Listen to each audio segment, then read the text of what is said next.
bobbity, boom. It's not a secret. We all know that we can definitely use better Joy-Con controllers on the Switch, right? They came out and they were shiny and new and so cool, and they are super innovative. However, with Joy-Con drift, comfortability, and more, there is a lot left to be desired with Joy-Con designs. Don't fret, however, because Nintendo has actually confirmed themselves that they are currently working on new Joy-Con designs. Woo!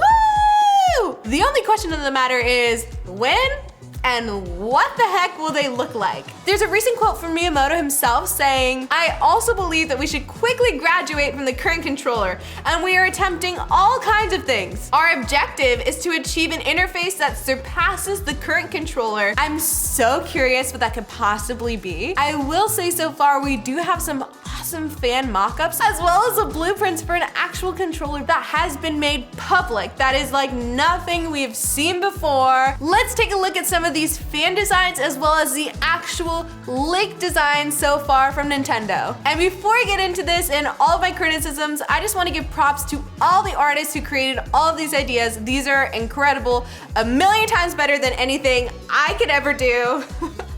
Props to you for making these. So this first one is so cool. It's like this idea of kind of like a pocket Switch, and I really love the design of that. It just starts at a regular base Joy-Con and you can kind of build up and mix and match, which is really cool. I love this idea, and I wish Nintendo would incorporate this more. Just the idea of customization, because again, I say this a billion times, but I feel like if there's one thing we can learn from the popularity of Animal Crossing is how much Nintendo fans love customization. I feel like this design just like really builds off of it and is so cool. There is one major qualm that I have with this design though, and that is the fact that the text is already so small on a Switch Lite. Like, we've done comparison videos before and I've shown you guys how small the text can be sometimes on a Switch Lite, and this proposed screen is even smaller than that. I can't imagine on something this big. That could definitely be difficult. But I love, again, this a la carte mix and match idea of like, oh, you can get this screen and you can get this middle, and it's really cool. But I'm not sure if it's the most practical, but I love it as a concept. All right, next up is this one. It's kind of like a clamshell sort of vibe, but it's funny because I feel like they were going for a DS sort of thing, but it reminds me more of like a portable DVD player. I don't know if anybody else had one of those as a child, but this is exactly what it looks like to me. I do like that the screen is bigger though, because again, I feel like it'll be easier to read. Also, I feel like 80 years old, that's my qualm, is like, this text is too small. But it is, it's really small. And I have 20/20 vision, okay? And while this isn't one of my favorite mock-ups, it's still really good and better than I could do for sure. All right, now this one, I mean, just look at it. It's so cool. Not the most practical, I will say, but I do love the look of it. My main qualm with this one though is I just don't think Nintendo is going to do like a 2-screen design ever again after what happened with the Wii U. I feel like that failure was like enough that they're just done. The other biggest problem I could see with a design like this is that if now we're incorporating 2 screens into gameplay, like all the old games wouldn't have that. So they would either need like a major update, or you just like wouldn't be able to use that at all with any game that's come out previously. All that being said, I love this design. Is it because they showed me like a check to-do list for Animal Crossing? Maybe, because I would love to have a to-do list in Animal Crossing. I feel like in Animal Crossing, you are just on your own, like trying to figure out what to do, especially at the beginning when you can't really do much and you're like, I don't know what I should be doing right now. This next one though is finally one that I think could be the real deal. I feel like Nintendo should definitely be paying attention to this design. Like, I love this. I think it's 100% marketable. I think people would happily buy this. I know I personally would happily buy this. I love that it's like a pro controller that you can just put on the sides of your device. I don't know what it would be like when you try and balance it just like in a tabletop mode, but I'm sure we can figure that out. I feel like this is a really awesome portable way to have a pro controller without having to like lug an extra thing around with you in your bag. Look at this, just look at this. I love the art design. one. And again, we all know I'm a sucker for customization. I love it. And I think that just like having a custom little like Joy-Con for different games that like has special abilities is so cool. Like honestly, I think I like this idea more than amiibos even. I love it. Here's my money. Take it. I am a known sucker for Pokemon Snap, but just imagine having your own little like shutter button on the side that looks like a cute little camera. I just love it. Take my money.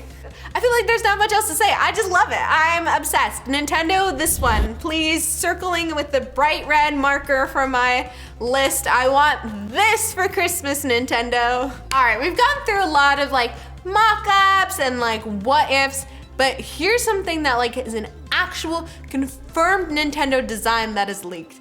And truthfully, I don't know how I feel about it. This is what it looks like. It is like a real Frankenstein's monster going on. Like there's like inclines and you can like adjust things to make them more ergonomic. I feel like, and it could just be because it's just blueprints, but it looks kind of ugly to me. And like things could like easily kind of break off. And this could be like, earlier in the quote, they said that they were trying a bunch of different ideas, but there's nothing that they fully landed on yet. So I feel like this could be an early concept that just didn't really go anywhere. Not necessarily something that we can expect to see. So in this design, you can see the top analog stick positioned more forward, kind of giving you more of like a Wii nunchuck kind of vibe, which is interesting. I don't know. I'm not fully convinced on this one yet. And it's still, to me, like, it seems like there would be Joy-Con drift. Like, I don't understand how this would stop that from happening in any way. It could be that I just hate change, but I feel like I really like some of the other ones. So I just think this isn't like the one, you know? But that's okay. You can keep looking. We've been talking about Joy-Cons this whole video, but what about a new dock? Like, what would that look like?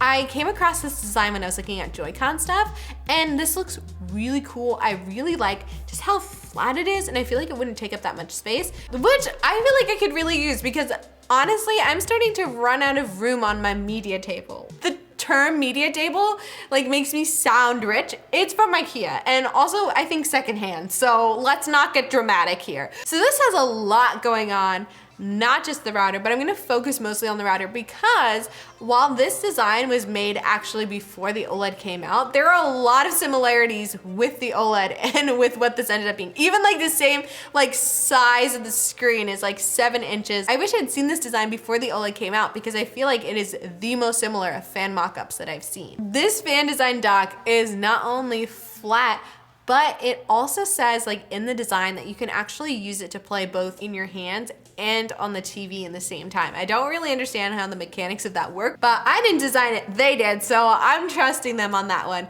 Again, I wonder if Nintendo would ever actually do something where you can play on screen and also in your hands again after what happened with the Wii U. But I love how much space this saves, and I love how sleek it is. I also really love the battery pack element of this design. I just love how like sleek it fits into the back. Like it just looks really good and like an actual part of the device instead of just something extra that you slapped on. It almost seems like the battery pack like just fits so sleek onto the back of the device, and it's like pre-charged from being a dock like when it's plugged in. And when the battery pack is absolutely out of batteries, you just hook in those wires and ta-da, a regular dock. Before I leave you all, let's do a recap of Nicole's faves. Favorite designs are definitely the Pro Controller Joy-Cons. These are so freaking cool and I want them to be real so bad. Please, Nintendo Daddy, please. And my second favorite were those game-specific edition Joy-Cons. Like, oh my God, please be real. I love them, I want them forever. I can see Nintendo jacking up the price because these are like collector's editions and I can already see the hot mess. But I want them still, you know? I see the red flags and I don't care. I'm colorblind for the red flags on this device. I need it. My final thing that I really enjoyed from what we looked at was just that battery pack dock design, which again, I don't even know was like the artist's intention or just like my mind fulfilling my own dreams, but I love it. And Nintendo, you should do that. I'm sure Nintendo is on YouTube looking for specifically my opinion of what they should do next. And if so, it's those 3 things, baby. All right, friends, I'll see you all very soon. Have a great day.